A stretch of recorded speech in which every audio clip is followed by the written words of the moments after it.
How you doing, YouTube? Matt with Massive Beer Reviews, back with yet another review.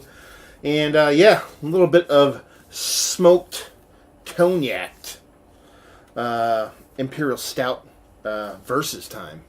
In the form of Other Half Brewings, it's their Smokescreen and Oil Slicks Smoked Imperial Stout Cognac versus the same thing, but with a touch of vanilla. Or maybe a lot of vanilla, I don't know.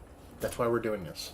When I get these kind of similar beers, I always like to do the versus thing. It's kind of like a weird world to live in because I don't actually want to open two of these at the same time, but it just makes for a much better, not just review, because if it was just for a review, I probably wouldn't do it, but it's also a much nicer kind of experience because you can kind of play off each other and see what the differences are and just kind of have fun with it. So, and I get to bring it to you, the people. So there you go. These come courtesy of Keith. You know Keith, he's my other half guy. Not just that, he's a pretty just swell dude all around. So, yeah, he dropped these off on me the other day. I've been sitting on them for a couple weeks, and I have the week off from Christmas to New Year's, and I have nothing to do, so, yeah, shit's about to get wild. As far as what it says on these bottles, identical. Smokescreens and Oil Slicks, Other Half Cognac Barrel-Aged Smoked Imperial Stout with vanilla. So you're looking at 11.5% for both, and done be done. Yeah. Similar, you know, nothing too crazy. This one's kind of brown. This label's kind of purple. Not the crazy stuff in the history of mankind, label-wise, but I dig them. I remember Smokescreens having it, I think I had it in bottle, and I think I had it in cans. And then I think it went back to bottles again. I know you're talking about the barrel-aged version. I think I had the base in actually a bottle, maybe in a base and a can, and maybe a base and in a bottle. I don't know. There's bottles and bases, all kinds of stuff going on. So there we go. Let's give this the patented Massive Beer Review double pour. The one on the left's coming out quite a bit darker, I'm going to tell you right now. Maybe just because I'm pouring it more vigorously, more is coming out, but it actually looks darker. You're not going to be able to tell that in the actual beer itself, just because of how thick it is, but on the actual pour, it looked darker to me. Let's put it that way. Pretty uneven pour, you know, kind of went all in ape shit on the left-hand side and cut up on the right. The heads are essentially the same color. This head actually looks a little bit darker, but I think it's because of the compactness of the head itself. This one's a bit bigger, so it kind of washes out a bit of the color. But, I mean, she looks like big, huge Imperial Stouts. Let's put it that way. So, smoked cognac. Let's see what she has on the nose.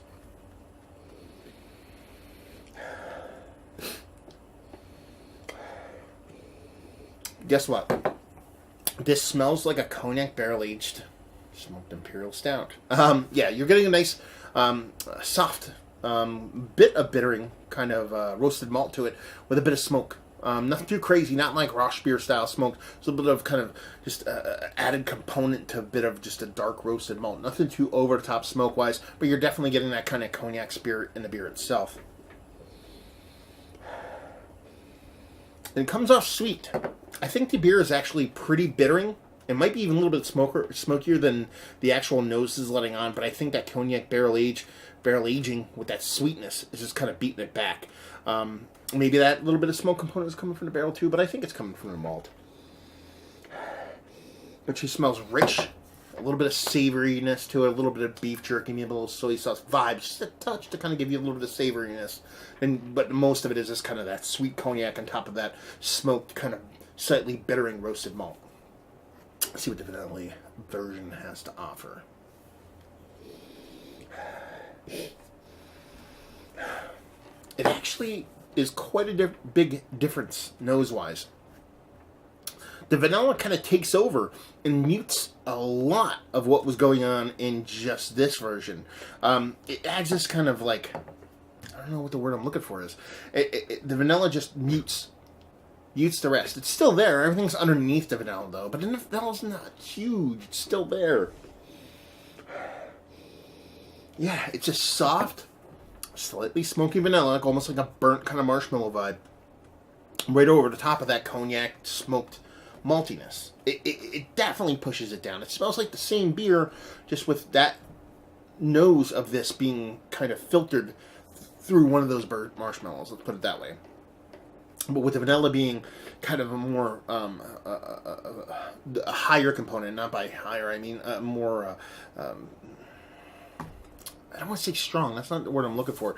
More prevalent a component in that it kind of just beats down a lot of those other bits and pieces of this beer. Kind of takes it over. It's a smaller nose. This is a bigger nose. You get much more vibrance off this nose. While this one, the vanilla is much more vibrant, pushes everything back, but on a scale of 1 to 10, it's just smaller as far as impact. I guess that's what I'm trying to say. So, yeah, cognac, smokiness, vanilla, a little bit of cognac and smokiness. See what you taste like. Cheers.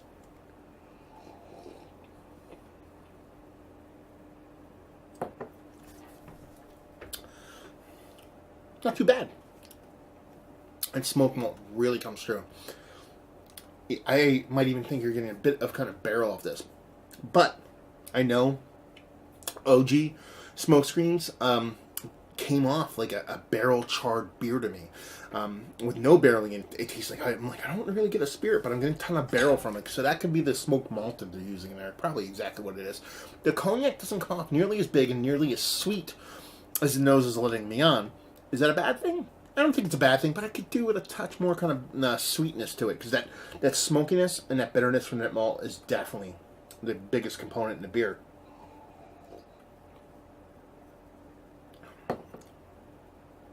It's weird because it's so easily drinkable and super kind of, I don't want to call it neutral, but so chuggable, for lack of a better term. And it being what it was, 11 and change, 11 and 5. It's kind of dangerous, kind of creepy. You get a little bit of warmth in the back end, so you know you're dealing with something with a bit of the ABVs going on. But yeah, not too shabby of a beer. Tasty, vibrant, but at the same time chuggable, and none kind of in-your-face barrel aging.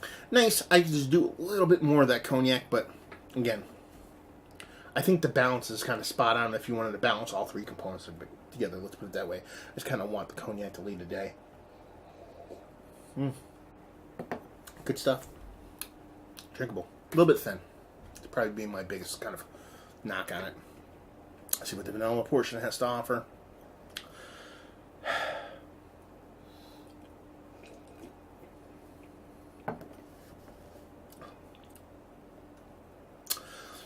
Okay. Much similar beer, except that cognac is bigger. So I'm getting what I wanted over here. But the vanilla is even bigger than that. It's still not huge, but it's so prevalent. And vanilla, for me, I have a hard time picking it up in the nose. And sometimes I can even have a hard time in the taste. But when it's definitely leading the pack, it kind of sticks out like a sore thumb for me. So for this, I can just definitely get those heaping helpings of vanilla. It tastes like a fresh kind of vanilla bean thing. It doesn't taste like an extract thing or like a lactosey thing. It definitely comes off beany. And it's nice. You just it tastes like vanilla and cognac than beer. Where this tastes like beer, a little bit of barrel, and then cognac. So it's kind of like with the beer being a lower component in here. It just, well, not a bummer. When you're dealing with beer, you kind of want the beer to be the star of the show. So both are tasty, both are fun. They're probably going to taste amazing mixed together, which I'm totally going to do a little bit of to see what she's all about. And yeah, we'll actually do that. Let's just do that in a video. How about that sounds? You know, might work out, might not. Who knows? Anyway, yeah, vanilla all the way, but that cognac's bigger.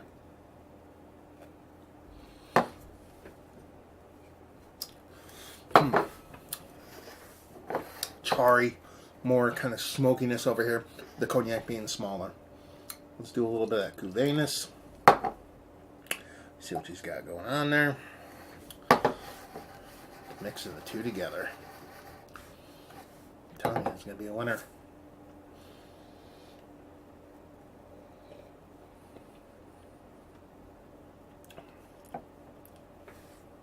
It's actually pretty damn good. It kind of brings both. I mean, it makes sense that it brings both components to the table. But I'm getting a little bit less vanilla, a little bit more cognac, adding it to where I want a little bit more cognac. And that vanilla almost comes off a little bit more kind of barrelish as opposed to beanish. So if you were to sit here and actually mix them both together in the correct kind of balance or percentage-wise, I think you would end up with a nice kind of slightly more cognac barreled imperial stout with a lot of kind of vanilla from the wood vibes. That's kind of what I'm getting here in the mixture.